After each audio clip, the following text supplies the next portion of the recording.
Yo, what's up?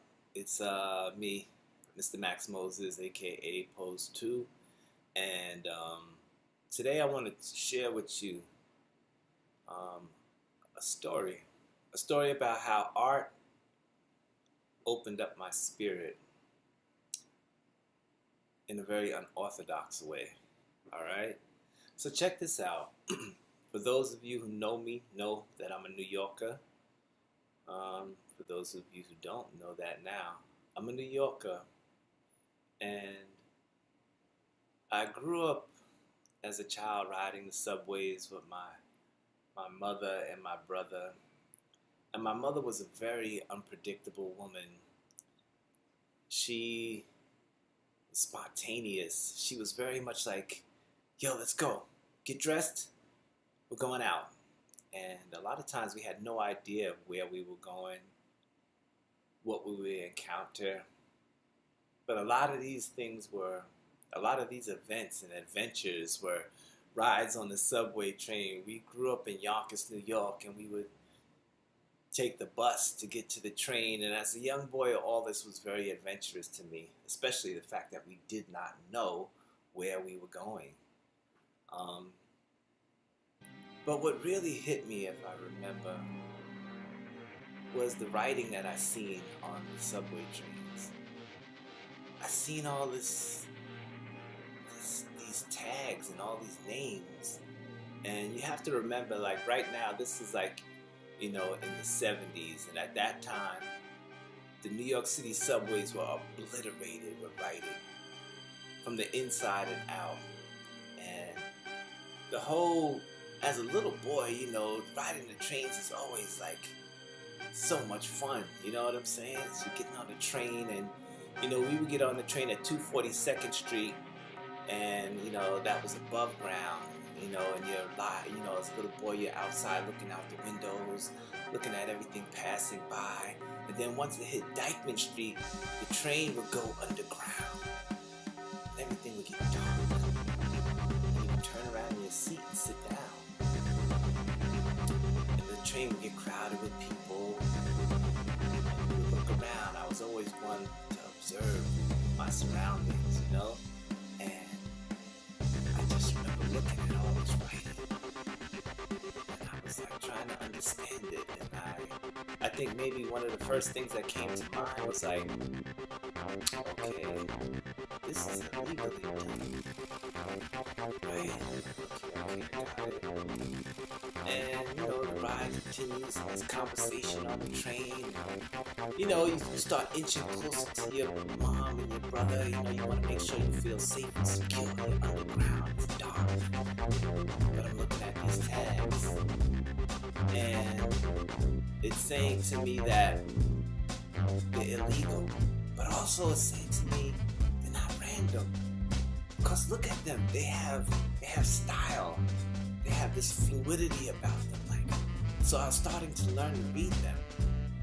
And as days went by, I started seeing all this stuff happening in my neighborhood. And kids, there was this big migration from the Bronx to the suburbs to Yonkers, and a lot of, other teenagers were like moving from the Bronx, and like they knew about this art form. They had friends and cousins and relatives that had black books that were filled with this. I was super curious. Now, although I was good in sports, I loved playing basketball, there was something that intrigued me about this. There was something that was outside of the norm that attracted me to it. So I started doing investigating, and I started inquiring about the tags that I was seeing in my neighborhood, Trap 2 and Drifter and Sylvester. I was like, who are these people? I want to find out who they are. Who's this? Who's doing this writing? How did they get those big markers? Those markers, you don't see those markers anywhere. Where do I find those big markers? I want to do this. I want to be a part of this. So, very similar to being in the subway and being underground, this culture was also underground. And you had to seek it out. You had to seek it out. You had to investigate. And people weren't always willing to give you information in regards to this in regards to these people who were doing it because it was illegal. But you know how things go. If you keep pushing and you persevere, you will get your answers.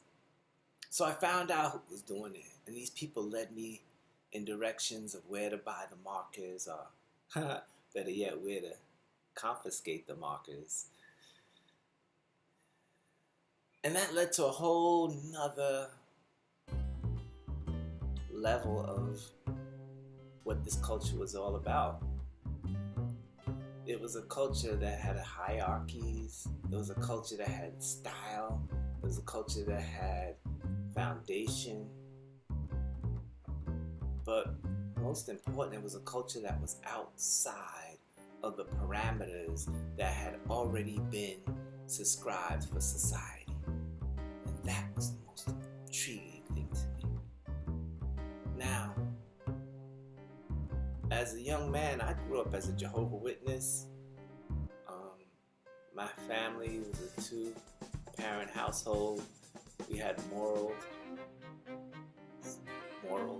and we had structure, and we had what's considered upbringing, you know. But there were things that I was learning that just did not feel that they were in sync with my spirit, and I knew I had to investigate outside the parameters of what I was being taught. And although this art form of writing was totally against the law, it was totally against everything that my parents had taught me and that society had taught me, I gravitated to it regardless. I was compelled to do it. It was something I was compelled to do. So I did it. And as I was doing it, it was adventurous. You have to understand, like, the whole culture was against the law. From getting on the bus to the train, you did not pay. For all of your supplies, you did not pay. Access to where the writing took place on the train was like, how do you find out how to get to train yards where trains are parked at? How do you get the ink and the paint and the supplies? All underground culture, all mysterious, all intriguing. I had to learn it. I had to do it. But in the process of doing it, there was one or two things that really stood out in my mind. And the fact that it was illegal, but also the fact that society as a whole hated it. They hated the fact that we were writing all over property. They hated that idea. Most of you know this art form as graffiti. But those of us who are actually practicing it, we call ourselves writers. And I think the difference is the fact that being a writer actually has this intellectual property associated to it. And as I grew older, I had to begin to justify in my own mind, my own actions. I had to question myself because I'm a person that does self-introspection. I like to look at myself. I like to take a look at my actions and see if they match up with my thinking. So as I grew older, I began to question the idea of how much property I had destroyed. And it was Phase 2 who actually, made us as a culture recognize the idea that we were writers, that the idea of writing is a positive action. So embracing that notion and not embracing the idea of graffiti, which is total destruction and vandalism, embracing that notion of a writer, in which we naturally called ourselves, lifted this idea of negativity away from my actions. Because although I knew what I was doing was illegal and was against the law, I never viewed it as a negative action. It was a natural form of human expression that cannot be suppressed regardless of some society's idea of what right and wrong is. And this was the beginning of my spiritual awakening. Stay tuned for more, because there's a whole lot more in store. Peace. This is Pose 2, aka Max Moses. We're getting ready to do a lot. Stay tuned.